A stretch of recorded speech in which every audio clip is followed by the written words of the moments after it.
بسم الله الرحمن الرحيم. السلام عليكم ورحمة الله وبركاته. نبضي دعوتي لدلهانتي بميل كستو جوجتان كسو دوادا برنامجكيني دور جوجتا برنامجكينن oo aynu ku soo qaadanaynay boqorka saxaaraha ee Naiban iyo waliba dalka Namibia.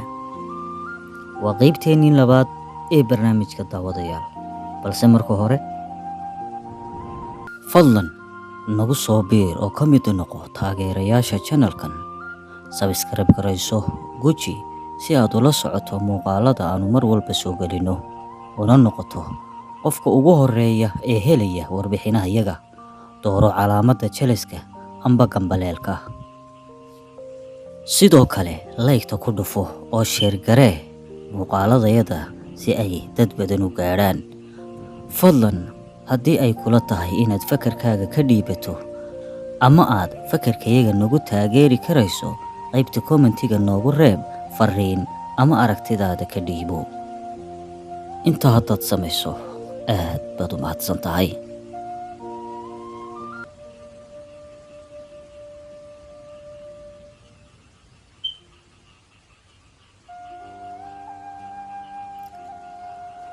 raxantu waxay sugayeen in uu gabalku dumo, mugdina ay noqoto. maroodiga indhihiisu waxay aragga ku wanaagsan yihiin maalintii. hadda wax badan ma arki karo, balse ugaarsaduhu ama libaaxu aad buu ugu dhowaanayaa.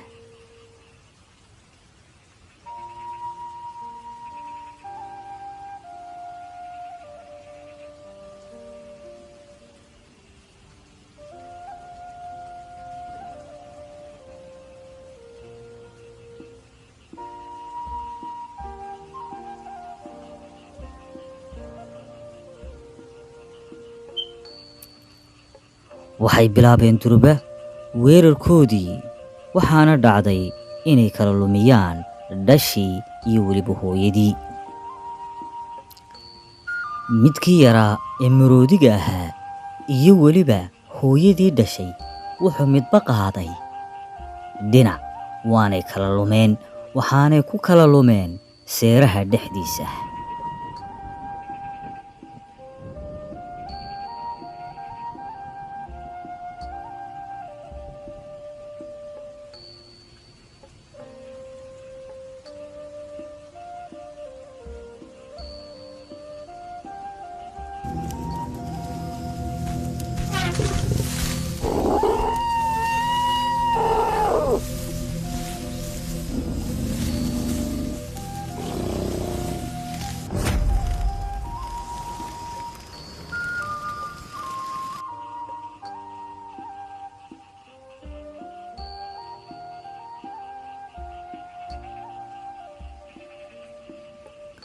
ugaarsigii ka bacdi, raxantu waxay isha saartay durba dhashii yarayd oo iyadu goonni u joogta, waanay ugaarsadeen.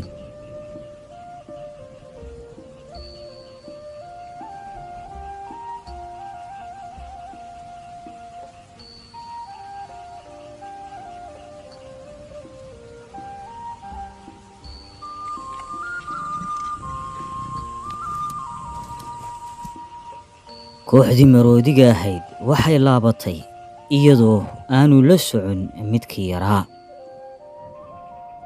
kaasi oo noolaa saacada uun, isla habeenkiina la ugaarsaday.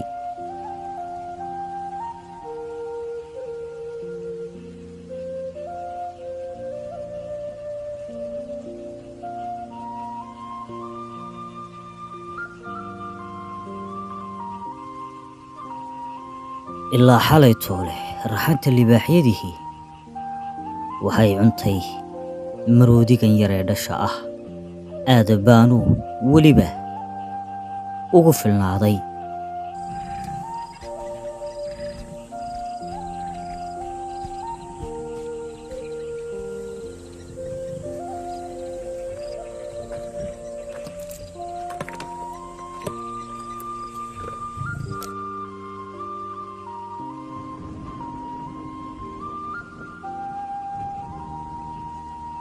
waagii markuu baryey waxaa goobtii isugu yimi haadda iyo dacwada.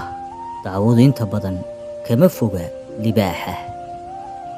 hase ahaatee haddana raxanta laftigeegu dhibaatada meeshan taalla ee adag iyo noloshan iyo roobkan ku daba dheeraaday waxa uu midba midka kale u diidan yahay waxa yaree soo hadhay in uu qaato.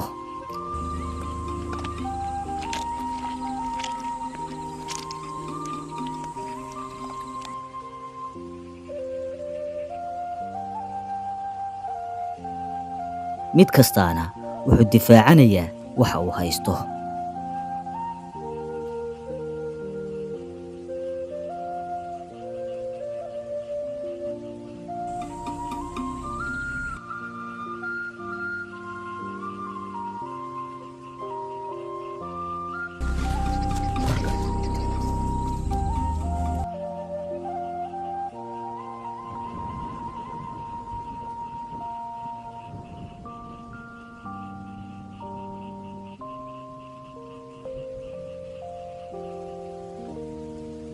bishu waa bishii 8aad.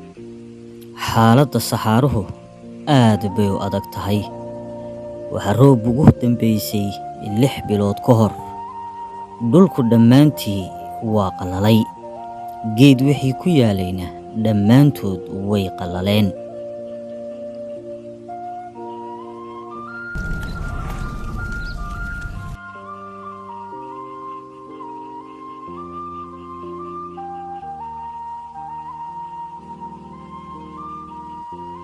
dhammaan duurjoogtii waxay isugu timi biyihii yaraa ee goobtan ku harsanaa.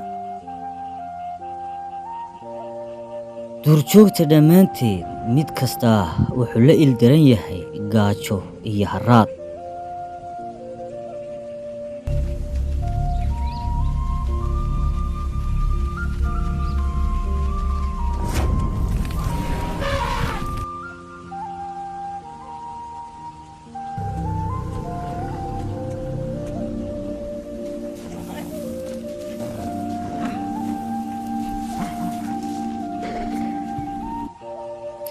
mid wax u ogole ma jiro hadduu noqdo maroodiga iyo deerooyinka iyo dacwooyinka.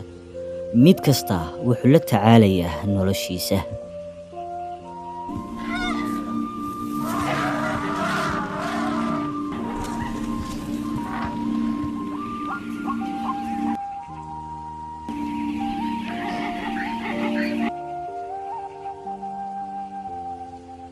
maroodigu waa ka ugu awoodda badan ee duurjoogta kale ka riixanaya biyaha siduu u cabbo.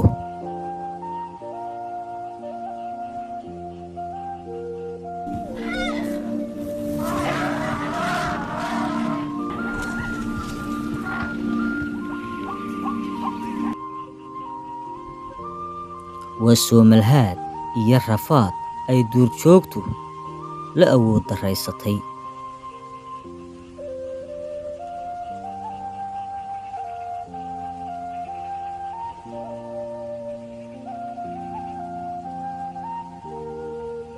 hadda waxaa yimi boqorkii saxaaraha ee naybaan iyo raxantiisii.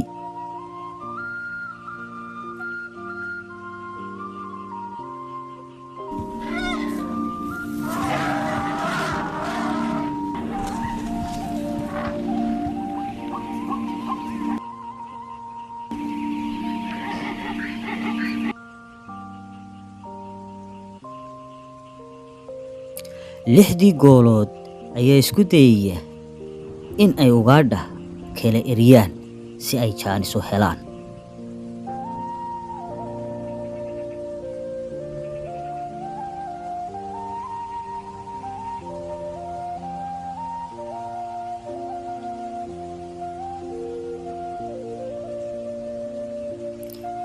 cimiladu aad ayay u adag tahay.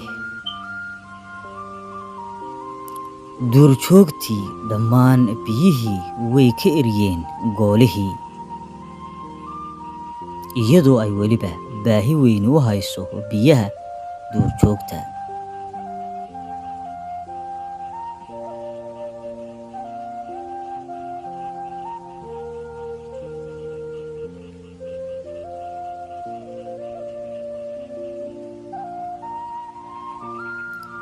haddana ma quusanayso duurjoogtu, waayo naybaan oo keliya ayay biyaha yari ku sii hadhsan yihiin.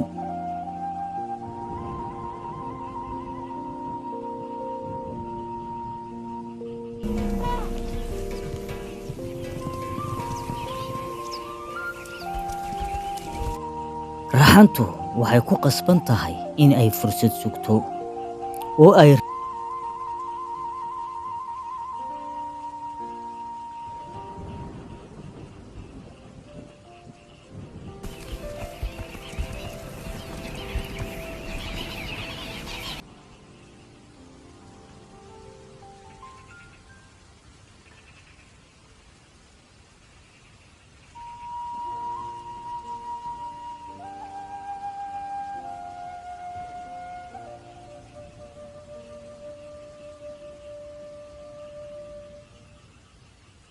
raadiso sidii ay wax ku heli lahayd. Iyada laftigeegu way harraadan tahay oo biyahay cabbaysaa.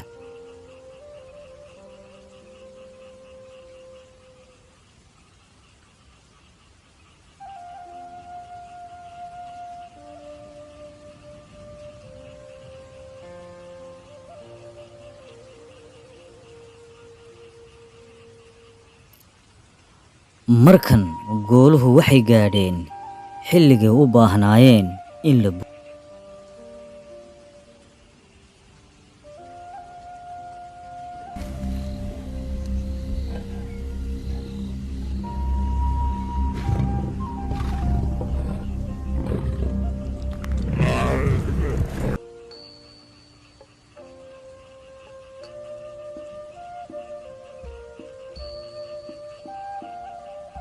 boodo.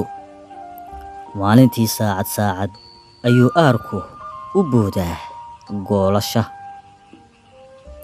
si ay u timaado taran cusubi. Iyadoo ay jiilaal tahay, aararku haddana waa xoog oo awooddoodu isma dhimayso.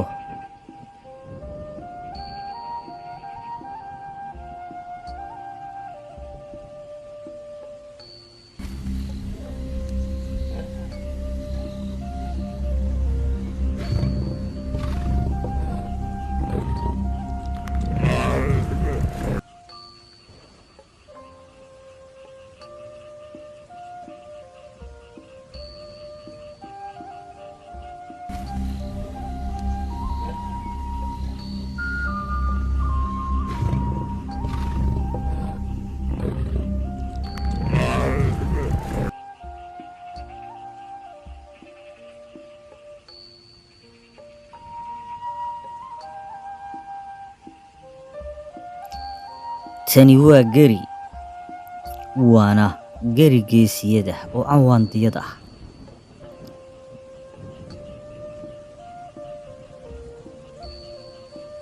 Fadlan nagu soo biir oo ka mid noqo taageerayaasha channelkan. Subscribe garayso, guji si aad ula socoto muuqaalada aanu mar walba soo gelino, una noqoto qofka ugu horeeya ee helaya warbixinaha iyaga. Dooro calaamadda jeleska amba gambaleelka. Sidoo kale like-ta ku dhufo oo share garee muuqaaladayada si ay dad badan u gaadhaan. Fadlan haddii ay kula tahay inaad fakarkaaga ka dhiibato ama aad fakarkayaga nagu taageeri karayso, qaybta commentiga noogu reeb fariin ama aragtidaada ka dhiibo. Inta haddaad samayso aad baad u mahadsan tahay.